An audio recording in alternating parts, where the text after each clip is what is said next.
Hi mga people! I'm Kuya Paul. Okay ba kayo dyan? Sa araw na ito, ating alamin kung ano nga ba ang remarks sa Tagalog. At bago tayo magpatuloy, huwag kalimutang mag-subscribe sa ating channel. At kung gusto nyo pa ng maraming English to Tagalog and Tagalog to English translation, visit EnglishTutorHub.com and ProudPinoy.ph. Ang salitang remark sa Tagalog ay pangungusap.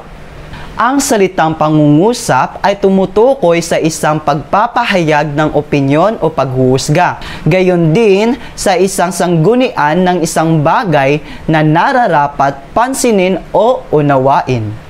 Dagdag pa rito, ang pangungusap ay isang salita kung saan ikaw ay nagpapahayag ng iyong sariling opinyon, pag-intindi, tanong o kahit anong bagay na maaari mong ipahayag sa pamamagitan ng pagsasalita.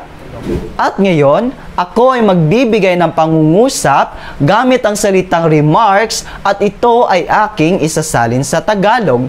Okay ba yon mga people? Ay, okay! Her remarks mean something. In Tagalog, may ibig sabihin ang kanyang mga pangungusap. At ngayon, alam mo na ang salitang remarks sa Tagalog. At kung gusto mo pang araw-araw ay may matutunan ka ang English to Tagalog in Tagalog to English translation, mag-subscribe sa ating channel para lagi kang updated.